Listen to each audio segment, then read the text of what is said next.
They left you behind, not because they didn't care, but because they didn't believe you could survive. They took the weapons, the map, the food, and now you're standing alone as the howls grow louder and the shadows stretch like claws. But they made one mistake. They forgot who you are. I am the Darklight Mentor, and this is where your real journey begins. You walk. No plan, no guide, just raw will. You're cold, but the adrenaline keeps you moving. Half a mile in, you spot an old gas station. Shattered windows, light flickering like it's breathing its last. Something moves inside. You hesitate, then step in anyway. That's the first shift. Moving before you feel ready. Most people wait to feel motivated before acting. Survivors.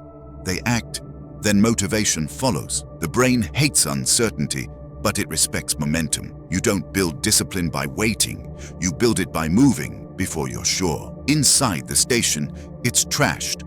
Broken shelves, torn posters, and a blood-stained journal. Someone tracked horde movements, escape routes, supply drops. They had a system. They didn't survive, but their system did. You pocket the journal. That's your second shift. Stop relying on willpower. Start relying on systems. Your brain lies. It'll tell you, just this once, you deserve rest. Start tomorrow. But a system doesn't care. Wake up, write one sentence, set a 10-minute timer, eat the same breakfast. When you take decisions out of the moment, you remove 90% of the friction. You don't need better habits, you need fewer choices. Back outside, a scream rips through the silence. You freeze. The fear is real. This is when most people turn back, but not you, because you've learned the third shift. Resistance is the compass. Whatever you avoid is what matters most. The fear, the discomfort, the tightness in your chest.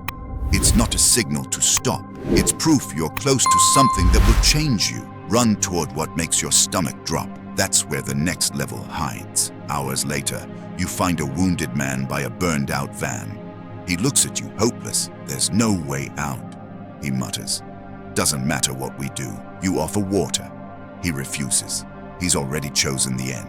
That's the fourth shift. Stop arguing with people who've surrendered to their limits. They'll drain your focus, your energy, your spirit. Don't convince them. Conserve you. Some people rot without a bite. Let them. Keep walking. By dusk, you reach a collapsed bridge. Beyond it, faint smoke, signs of life. You cross anyway, hands bleeding from gripping steel, legs shaking, stomach empty. But there's a fire in you now. You're not surviving. You're choosing.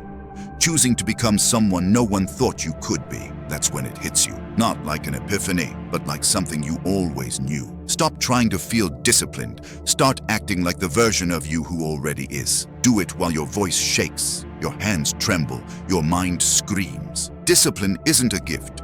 It's a muscle. You don't think your way into it.